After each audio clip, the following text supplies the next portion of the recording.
আজকে আমি তোমাদের সাথে কথা বলতে আসছি, কারণ আমি জানি তুমি ক্লান্ত। তুমি চেষ্টা করছো কিন্তু পাচ্ছ না। তুমি ভাবছো সত্যি কি আমার দ্বারা কিছু হবে। আজ আমি তোমাদের একটা কথা মনে করে দিতে আসছি, কারণ এই পৃথিবীতে কেউ শক্তিশালী হয়ে জন্মায়নি। শক্তিশালী তৈরি হয় ভাঙার পর, হারাবার পর, আর একা হয়ে যাওয়ার। যেদিন তোমাকে সবাই অবহেলা করেছে সেদিন তোমার ভেতরে শক্তি জন্ম নিয়েছে। কারণ মনে রেখো, ব্যর্থতা তোমার পরিচয় নয়, ব্যর্থতা তোমার প্রশিক্ষণ। যে মানুষ ভেঙে পড়ে যায়নি সে মানুষ উঠে দাঁড়ানোর শক্তি শেখেনি। আজ তুমি যে জায়গায় আছো সেটা তোমার শেষ জায়গা নয়। তুমি জানো সবচেয়ে বড় মিথ্যা কি? আমি পারবো। এই কথা তুমি তোমার নিজের মুখে বলছো নাকি সময় তোমার মুখে ঢুকিয়ে দিয়েছে? তুমি কি জানো তোমার ভিতরে কতটা শক্তি লুকিয়ে আছে?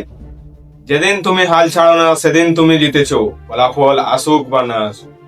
তবে শোনো, তুমি দুর্বল নও, তুমি ভুল সময়ে হাল ছাড়ে দিতে শিখেছো।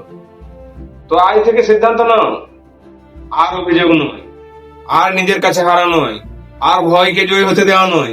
আজ তুমি নিজে নিজের কাছে বলো যে আমি পারবো, আমি আর হারবো না, আমি আর থামবো না। তোমার কণ্ঠেই আছে তোমার আসল শক্তি, তোমার সিদ্ধান্তেই আছে তোমার ভবিষ্যৎ।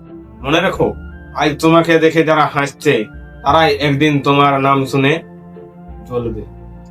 তাই আমি বলছি, তুমি হাল ছাড়ো না, তুমি নিজেকে বিশ্বাস করো।